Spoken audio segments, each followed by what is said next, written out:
Hello, good afternoon, and welcome to the Sales Scoop. This is a weekly live show for tech startup founders who want to improve how they sell. I'm Alistair Cole, your host for today. I'm a computer scientist and ex-software engineer with 2 decades experience in B2B sales and marketing. And I'm delighted that I'll be joined today by Dan Hammond, co-founder and Chief Product Officer at Squadify. Good afternoon, Dan. Hi. Good afternoon, Alistair. Thanks for having me on the show. Yeah, absolute pleasure. So, as people who, this is a debut for us, first time we've had a live guest, so we're honoured that it's you, Dan. Thanks for joining. We aspire to bring the shiniest pearls of wisdom from experienced sellers, and that's why we've got you on. I know you have a wealth of experience selling professional services as a senior consultant and SaaS as well as in your role at Squadify. Perhaps for anybody who doesn't know you, you could give a quick introduction to yourself and Squadify and your role in the sales engine there. Thanks. Sure. So I actually, my career started in sales and marketing roles in healthcare, actually in medical devices. And then, as you say, I went into professional services, did a lot of leadership development in that role.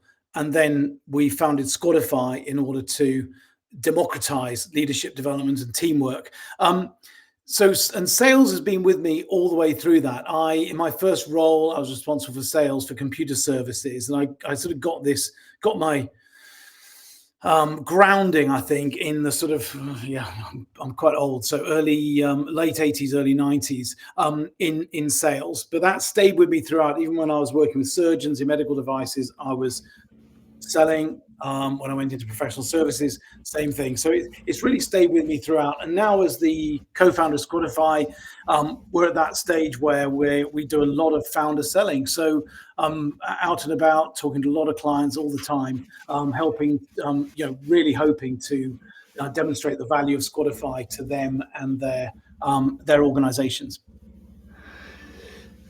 Fantastic. And talk to me a little bit about how your sales engine has changed as a result of Squadify and the platform and the services. I always get the impression that you must have the most efficiently functioning sales engine on the planet, because you're experts at collaboration and you've got the Squadify platform. How has your selling approach changed as a result of your founding Squadify and your expertise in that area? So I think, what Squadify is all about, it's worth saying that Squadify is all about helping teams to build engagement and drive performance. And we do that through a SaaS platform where we gather data from the teams on their teamwork. So everyone has a say on their teamwork. And then we use AI and analytics to point them in the direction of one or two things they can do to improve that. And it's a really simple process. They're continually doing this sort of in an agile way, working on their teams. And this can work across whole organizations as well, so that they are building performance. So that's what we're doing. I think our sales process, interestingly, we're sort of, we're alone in the category pretty much. We didn't realize this when we set out. I spotted this thing on LinkedIn recently, said we're not doing this because it's easy, it's because we thought it would be easy. And while that's not entirely true, starting a category is really hard. So there's a lot of sort of client prospect education that needs to be done. So there's no sort of, oh, you've got that, we do that but cheaper, or we do that but faster. There is no that. So whereas there are a lot of engagement tools and individual tools, there's not that much for teams. So I think our difference here is the sort of need for education and learning on the part of our that we have to impart to our potential clients along in the sales process. So that makes life a little bit interesting. Yeah. Okay. And the way that you're going about selling, Squadify is a platform, but there's services that come along with it, so it's a relatively kind of, a complex sell. And so you're, which I think ties into the sales scoop that you want to share with us about how best to engage buyers at a particular point. Before we get a little bit too further, you and I discussed a couple of things that would be really interesting, but I think this tip that you'd hit on is fascinating and something I'm really keen to get into. Right. So, without further ado, please tell us what is that number one tip you want to share today, Dan? What is your sales scoop for My today? sales scoop. So, first of all, you are right that this is a complex sell. That we've got technology, we've got services, we're selling to enterprise, but also sometimes to individual senior teams. So there's a lot in that. And in fact, when you first spoke to me about this series, the thing that I'm going to talk about had happened, I think, the day before, and it just landed on me. It's perfect. So the thing, sales, of course, is about delivering value. In my view, it's a consulting process to understand what your client needs. Sounds obvious, and then to match whatever you have to that need, without too much levering in, but to actually just really deeply understand what they need, and to solve pain points or accelerate something they want to do. The sales scoop is this: that to do that, you need to ask a lot of questions, but there's a trap. And that we fell into that trap in this example that I was talking about. And that is when the client gets on the call and says, great, tell me all about Squadify, or tell me all about company X. And there's a little bit of you that says, actually quite a big part of you, to be honest, that says, great, they're already interested. This is great. We're on this call to talk about Squadify. So fantastic. Why don't I just... They want me to do that. I'm client-centric. They've asked me to do it. Whoop, let's do it. Let's get in there. And this is a massive mistake. However much you think you're responding to the client's needs, it doesn't work. It's not going to end well. So there's a moment here of being, yes, client-centric, but also quite assertive about this, to be able to reverse that moment, to say, I'd love to do that. Somewhere along these lines, I'd love to do that, but so that I don't just, pitch at you or tell you generic stuff, could I understand a bit more about your role, your goals, the position you're in, the challenges you're having, whatever your question is, so that I can make sure that I'm really aligning what I say to your actual needs. So being quite transparent about that. So it's that sort of pivot, really, that you have to make in the call when that happens. However lovely this client is saying, yes, go on, tell me, actually owning that and not switching out to do pitch first, because it's going to go wrong. Yeah, I've just gone on a bit of an emotional journey. You've taken me back into the room where, that's happened. And I'm thinking about, how many times maybe I've done that when I didn't need to, or I shouldn't have. And I'm guessing, it's quite jarring, because the way you were describing before, it's a natural to just answer the question. You're kind of in the flow, and it's quite jarring to stop. So yes, it is.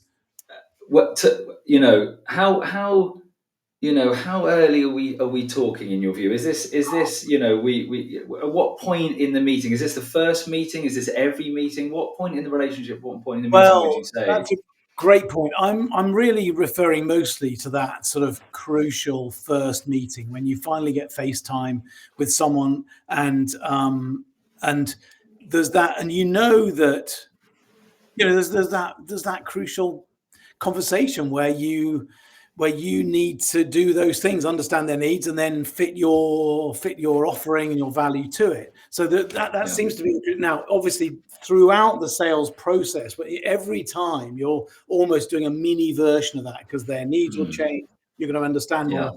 You've got to be hearing it. But there is the one I'm really thinking about is that pivotal first meeting, and it's early doors in that call. Niceties, conversations, hi, conversation, and then boom, in they come. They're really nice, and they know what the call's about. They know what, and interestingly, they sort of they expect you to they're sort of, as I say, they're being really kind to you. It's sort of, we're here for you to tell me about Squadify, so let's do that. And and reversing that is the crucial thing, I think. And I think it works out better for everyone if you can make that Yeah. work. Yeah, I guess, first impressions are so important, aren't they? Early on in the meeting, you setting your tone about, you talked about important in consultative selling, you're in the questions, you're gathering more information. It's how you kind of setting that tone from the start, right? That I've got two ears and one mouth, and I'm all about you and your needs. So that makes sense. So that's really clear. First meeting, nice and early on. Yes. And, Yeah. you know, Well, and um, also, go sorry on. to interrupt, but I think we run off a load of assumptions, don't we? We have these mental pictures, and so this is the only way to rid ourselves of those assumptions and not just go on that vanilla path, which can actually sort of hamper us throughout a long sales process if we don't do it. Yeah, I mean, how do you have the discipline there? Talk me through, how do you do it? How do you catch yourself? How do you have the discipline to not blunder an answer? Well, my unresolved trauma from that happening too many times, I think, is one that reminds me. I do. What I will do just mechanically is I will, and I tend to be honest with you, I tend to use paper writing down. Don't use digital notes, but I write down, and I might just have a few key points I want to make about Squadify, but they're down the page, and I leave room for my notes above about what their things are. And I might even before the call just ask some specific questions I want to ask, so that my agenda on that paper is actually about questions first, with my Yeah, sort of bit at the end. And of course, that has to be very loose because I don't really know what's going to come up in that first part. But I sort of control myself in that. I also will, if I'm, I think the really good practice is to flag it, to help the client to know what's coming. So before the meeting, to actually set that out. Here's the goals of the meeting. I really want to understand your situation, your role, goals, any pain points you're having, and then I'll see if Squadify can fit with that, how that'll yeah, work. Um, so you're putting an agenda out there before, so that also they can think. So you're not putting them on the spot, because yes, that's another slight danger. They think you're going to pitch to them, and then you flip it round, and okay, yeah, right. And that's not great for them. So giving them adequate warning up front, I yeah, think, is another great way to do it. yeah. When as we talked ahead of the show, you dropped what I thought was an absolute truth bomb, which was that if you know speaking early means you have so little input from them in Yeah, terms of how you're able to tailor your response. So you're going cold with your vanilla stump. The more you listen, obviously, the more you can tailor that. And I think that you want to gather as much information as agree. possible. How much is the right amount? And if you had a half of an hour's meeting, is it about have them talking for Yeah. 50 minutes, or at what point do you draw the line there, and how do you know when you've got enough information down? Yeah, good question. I think what I would mention is that when this has not been done in this order, that we had a half-hour meeting and it went out to 45 minutes. The last half hour of that was unpicking, reversing into understanding the need, and then refitting the benefits and the value. It went well in the end, but we had to give it another 15 minutes just to do that. So look, I think it's hard to say. I think that is horses for courses. It might even be, look, this is a massive situation. Keep talking. I need to know more. Let's look very briefly in the last 30 seconds. I think Squadify could really help here. Could we set up another time, or why don't I put some notes together based on what you said? So it could even be that extreme, or they could have quite a simple answer, and you've your question or pain point, and they've dug in, and you've sort of got it, and you can get on with it quite quickly. But I wouldn't want to make that less than 10 minutes of a half-hour call, that's for sure, because it should be about them. Yeah, I mean, I think it's a really good point you mentioned just now about unpicking, and I have a feeling that this is an area where if you get it wrong, it's so fundamental. If you get it wrong, like you've just said, you can spend not just the rest of the call, but potentially days and weeks sometimes, because the Yeah, wrong message is heard by you and right. your team in the first part of the first call, and now it's anchored. And I think that's how critical it is. It's. Yes, I Um, think that's right. And there's a massive difference between sort of sales and sort of vanilla marketing. So you're not just projecting your vanilla messages that you might put on your website if someone taps in your URL. Your message. I mean, no one has a product so simple that everyone can take the same thing out of it. You've got to project that angle of it that is going to be genuinely useful to the client. Your client's busy; they've got far better things to do than to sort of try to decode from your generic description yeah. of your product or service what's useful for them. They're too busy for that, quite rightly. So you have to do that job for them. Yeah, and in terms of questions and guiding, that makes me feel that it's a consultative approach. It's quite a kind of coaching style approach. Is that something that you'd advocate across all of your sales meetings, all of your sales practices, or is that more appropriate early on in this first meeting? I'm just trying to think about the later ones. Yeah, look, I think that should never leave you. Things change so Yeah, rapidly that I don't think we can say, "Great, I've got the situation now. Now we can go in with implementation," or I can just. I think the ears to mouth ratio has to remain the same. There might be calls down the line where it's more one way. But even if you get into implementation, for example, that might be sort of right. I'm running this meeting. This is how we're going to do it.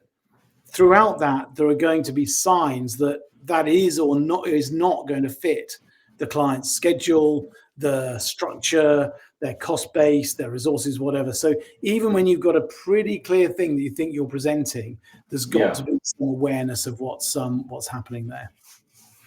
Yeah, okay. And when, have you been pushed in the past where, somebody refuses, a potential buyer is maybe being a bit prickly, or refuses to share their point of view, and that they want to hear from you? Has that happened to you before? It has actually. It has. I would say though that's very unusual, and I would say that really it's because there's something deeper is the problem there. That the time it's happened is when I've been, the thing where a senior person says, "Oh, speak to you to someone that reports them, speak to Squadify or whoever," Yeah, and they'll, that's when and then they're an unwilling participant, basically. So I think if that happens, there's a warning sign there. If they're not willing to explore with you what their current role is, what their challenges are, there's either a trust issue you need to solve, a confidentiality issue, even an NDA, or they might even be there sort of under duress. I've seen that a couple of times. So, but I think it happens. I think it's worth questioning, not going on with the sales pitch. I think that's not helpful again, but really sort of understand, okay, just to try to go deeper and really understand what's happening for them in that sense. yes, yeah. I mean, obviously that's when things aren't going swimmingly, but that happens occasionally. And I don't know if you've got any tips for, we have a lot of our audiences, kind of tech startup founders. They don't have that kind of broad experience that do you. Any tips for handling difficult characters in that situation? I think you're great advice to say stop the sales pitch, but then what would you do out the back of that? How Yeah.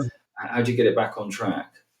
I mean, I think that it's hard to generalize, I think. But I think it's worth, the other thing you could do, of course, is to meet their needs, give a little description of what you do, and then quickly get back into how does that sound for you, and you're almost backing into that first part, if you like, but not doing a massive pitch, but just Yeah. okay. Let me just give you a quick overview of who we are and what we are, so that you got an introduction, and then back into does that sound? How does that sound? What's your first reaction to that? That's a way, I think, and I've seen that work. You've still got 20 minutes of the meeting left, and you're back into questions, but with a bit of context. So there's no point Yeah. forcing anything. But I think the alarm bells for me would be, other than that, but depending on the context, you could you might want to just look at the broader context of how that meeting was set up and where that person came. Okay. As you say, it's not always rosy, but it's just worth thinking about. But I think that might be something I would do, is the mini, this is what we basically do, and get back. What's your reaction to that? Does that sound useful to you? Because you're then into a line of questioning potentially. Yeah. Okay, wonderful. And given we're talking about letting the buyer speak, getting more context, more information to tailor our response, I know you're passionate about uncovering the need, right? Which is first and foremost, it's the thing that we ask. We ask, tell our clients to go after. I know that's a big deal for you, and that's really what this is. How important has understanding need been for Squadify as you've been growing your business and selling your platform?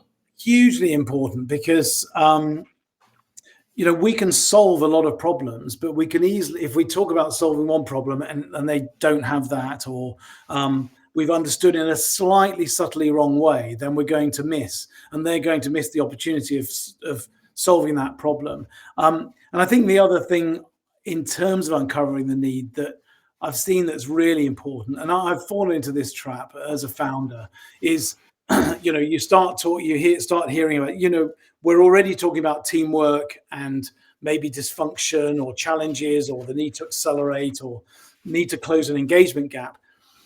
As soon as then they say, yeah, I've got this problem in my team, it's X. There is then a danger that you do almost a mini version of this sales scoop, which is, oh, great, they said they've got a problem. I can solve that. Let me now pitch my solution to you based on that, which is better than doing it at the top of the call. But you're also making an error there potentially. And I've done this where you're not really sitting on that need for long enough. So let's unpack that. Let me really understand that for a start, so that I genuinely understand what you're talking about. Because words can be misleading. You can say, I've got a dysfunctional team. Well, what does that mean? Or our innovation isn't rapid enough. We're not experimenting. Or what do these things mean? Or people are demotivated. Whatever it is, dig into it to understand it. But also help the client to see the impact of that. So before moving on, it's part of that spin selling idea. But let's really explore the impact of that need on you and the team and the organization. So drilling into that is a really powerful thing, because actually it's, again, consulting skills. Yeah. This is possibly something they haven't thought of really doing. It's something you could really help with. So you've got a problem with execution, let's say. How slow is your time to market versus your customers? Well, it's about 10%. Okay, so and what's your turnover again? Well, it's 100 million. Okay, that's a $10 million problem, isn't it? You got here. Yeah, I guess it is. So then you're really drilling down and making sure that problem, both in terms of detail but impact, are there, and then you might be ready to finally go ahead and talk about your solution. So I think that's another trap, to a mini scooplet, really, that people can fall in, a trap you can easily fall into. I find myself there all the time as a kind of, computer scientist and engineer. I like making stuff and innovate. I like moving fast. And yes, my co-founder, Kieran, who you know well, he's Mr. Ice. He can wait all day. He can wait, but I'm a bit too much of an eager beaver. I'm trying to push it, and I've had to really learn from Kieran over the last few years to try to slow down, keep gathering information. So that rings interesting. very true for me. It can be. I think when we are problem solvers, it can just be like a bit whack-a-frog. You see something and you hit it. And yeah, the creating that space and even some silence into which more insights will come is hard to do. It's hard, but again, for you, Alistair, I guess that's a sort of the other side of a really good part of your nature and your ability and your professional value. But they're the things we need to watch out for, I guess. Exactly, and you talked about a little cheat sheet ahead of the call. Sometimes I like to write down. I get a big red pen and write no, and I write the things that I'm not going to do as well. And it might feel Yes. like that's going to be triggered psychologically, but I find that kind of preparation, right, and Yes. especially from a human point of view, I think when you get right at the beginning of the meeting and you're seeing new faces for the first time, stuff's happening to you psychologically, and you want to, contribute, demonstrate your expertise, demonstrate your value. You want to kind of go first. Yeah, Your lizard absolutely. brain is saying, put it all out there, show them how great you are, Yes. um, Yeah. and it's hard not to. I think there is, and I think, we sometimes talk in our leadership work about be, do, have. If you want to have an outcome, you have to do certain things, but actually all of that will be driven by the be. So there is a little bit of preparation as well. The do is quite good because that checklist and your no, don't do these things. But the be is really important. So choosing your be before the call. So how am I going to be in Yeah, this? You might want to say you're going to be confident, but curious is just a brilliant one. Empathetic, just sort of really say, right, these are the three words I'm going to write down, and I'm yeah, going to actually internalize those. So I'm going into this, and I think that's really important in sales. I still hear in tech people confusing sales with pitching. I still hear pitching, and yeah, um, and actually, if you go in not thinking, oh, I've got to be really succinct about my product, I've got to pitch it in a certain way. No, what you've got to be is curious and mm, really delving in, and you hold that space. So I think the mindset side is valuable in your yeah. preparations. Yeah, totally. Well, look, that's a fantastic sales scoop for us to kick off with. Not getting sucked in, letting the buyer, encouraging the buyer to do the talking. It's all about, consultative selling. It's about being in the questions. It's about Yeah, listening. So look, that's a really great one to kick off. Thank you for that.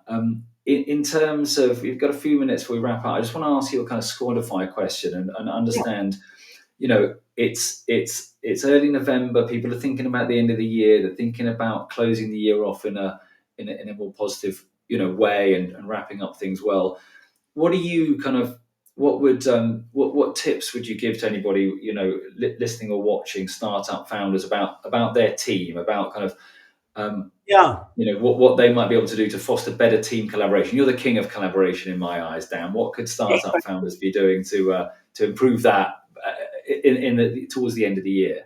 Thank you. No, look, I think startups are things change so fast for startups, and is of course the found research shows and our practice shows, our data shows that if you want performance and connection in your team, it's clarity first. So really building, even before you build psychological safety and all trust and all those good things, clarity first. So really just make sure everyone is clear on why the team exists, what the goal is, and that everyone knows how they're going to work together to actually achieve that goal. So it's worth always refreshing that. It's a constant work of a founder to do that. And I think in this fast moving times, we often abandon clarity because it's Yeah, crazy.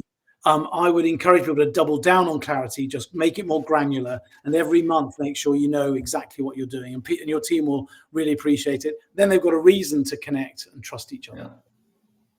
yeah. That absolutely rings true with us and our business too. When we're measuring people with our 360 sales diagnostic, as you know, Yeah, the first thing we check on is the clarity, and no surprise, when clarity in the sales process increases, then confidence increases, yeah. win rates increase, they close more business, they're happier and less stressed. But it all starts with clarity. So we're on the We're on the same same. page. That's good to hear. Um, Look, Dan, thank you so much. It's been really great. How could anybody get in touch with you if they wanted to continue the discussion? Well, thanks for having me, Alistair. First of all, it's been great. Thanks to everyone for listening. LinkedIn, Dan Hammond, Squadify, or yeah, that's probably the best way. Just connect with me, and Okay. I'd be delighted to have a chat with you. Well, great. We'll add the links to Dan and Spotify in the recording after this. That's kind of us live for today. 2 weeks next week. We're now a weekly live show. A week today, Kieran and I are going to be delivering a show on enterprise. Basically, when is the right time to go for enterprise? it's not always exactly the right time. How do you judge when it is, and how do you make those next few moves? And then 2 weeks today, we're going to have our second guest on, Winnie Akajo, who's a founder at the LVS Hub. Winnie's coming on to talk to us about her sales scoop, and she'll be trying to follow Dan in your footsteps. So thank you for being our inaugural guest on the show. Absolutely delighted to have you. It's a pleasure. Thanks for having me, Alistair.